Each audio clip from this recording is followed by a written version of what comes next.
everyone, welcome back to Trees and Turtles. My name's Imogen. In today's video I'm talking about how to accept your emotions for mental peace. If you're not already subscribed, make sure to do that, give this video a thumbs up, follow me on Instagram, let's get started. So, we often fight our emotions instead of feeling them fully, and this causes problems because when you repress your emotions, you are necessarily repressing a bit of something that you need to feel, okay? And if you need to feel something and you're not feeling it, you're just doing yourself a disservice because those repressed emotions are going to manifest in some way in your mental or physical health or lack thereof later on, okay? So when you fight your emotions instead of feeling them fully, then, or you judge yourself for having specific emotions, you're just doing yourself a disservice, okay? So here's how to accept all of your emotions equally without judgment. The first tip is one that has really changed my life, and that is to recognise that emotions are morally neutral. When I was a teenager, I would judge myself for having negative emotions. I'd be like, oh, are you angry again? Are you sad again? That must mean you're a bad person. No, they're just emotions, okay? I've said this in plenty of videos in the past, but it really is true. You're not a better person because you feel happy, and you're not a bad person for feeling angry or sad. Again, you're not a worse person for feeling happy, and you're not a better person for feeling angry or sad. You're a human with human emotions, and that's just a fact. It's not good or bad, it just is, okay? You're not a machine, you're a human being. Human beings have emotions.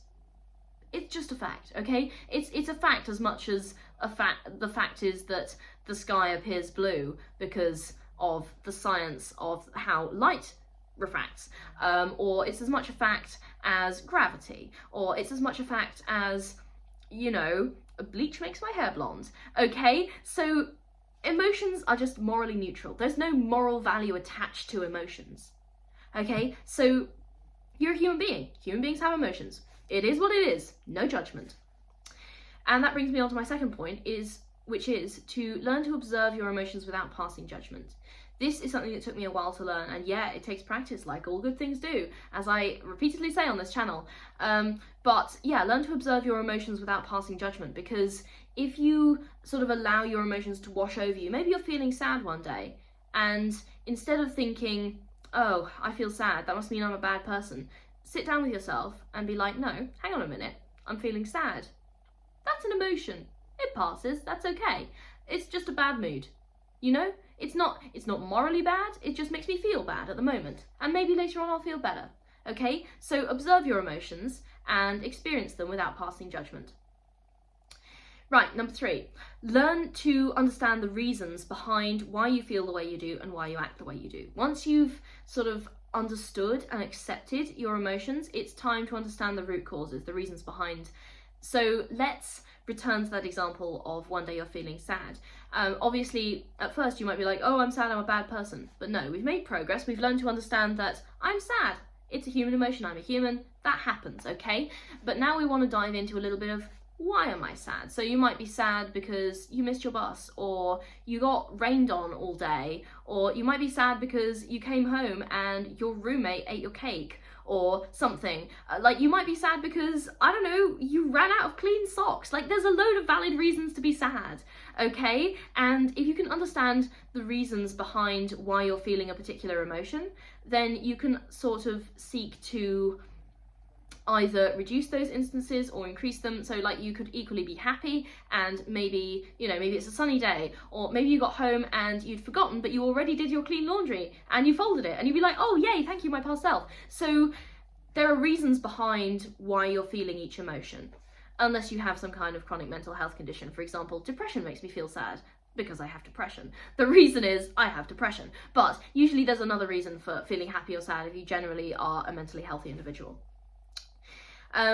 Everyone feels this way sometimes, okay? No matter what you're feeling, everyone else has felt it at some point, even the most accomplished and successful person you know. So just take a minute to sit down and think about who's the person that you like look up to or admire the most. Like, it might be, I don't know, it might be an author, or like a celebrity, or it might be a scientist, or it might be someone that you know in your personal life. It could be a friend, it could be your partner, it could be like a family member, okay? So everybody and that person in your life has felt this emotion, I guarantee it, okay? Because they're a human being. Like, I don't care how awesome they are, they've had a bad day, they've felt sad, they've felt angry, they've felt, you know, powerless or hopeless, or they felt happy, they felt excited, they felt joyful, they felt, you know, accomplished, and, you know, they felt content. So all of these emotions, everyone feels this way sometimes. Okay, and the balance of emotions in terms of like the proportion of time you feel them for might be different in each person. And yeah, some people feel happy more often than others, some people feel angry more often than others, some people feel sad more often than others, but everyone feels every emotion sometimes. Okay, so it doesn't make you a failure, it makes you a human. Right, my final tip is to sit with it, okay? I found that going out in nature or listening to music by myself, often at night, well, not going out in nature often at night, but listening to music, really helps me to sit with my emotions and actually feel them rather than ignore them or push them away. Okay, so if you have time, and usually it's at night because that's when I have time, you know, like I'm not working or doing anything, like in the evenings, I usually just sit down, and it could be with my journal, or I just listen to music and I sort of take time to fully experience that emotion, just to sit with it, okay, and be like, you know, I feel content right now, I feel accomplished right now, I feel sad right now, I feel annoyed right now, okay? Sit with it, okay? This is a good exercise, again, for learning to observe and accept your emotions, but just sit with it, and that's okay. Like, yeah, maybe this emotion doesn't feel good, maybe this emotion feels good, okay? But regardless, learn to accept and observe each of them, and develop a sense of neutrality towards your emotions. Don't ignore them, don't push them away, just let them sort of float over you. Alright, so that's how to accept your emotions for mental peace. If you're not already subscribed, make sure to do that, give this video a thumbs up, follow me on Instagram, and I will see you all in the next video. Okay, bye!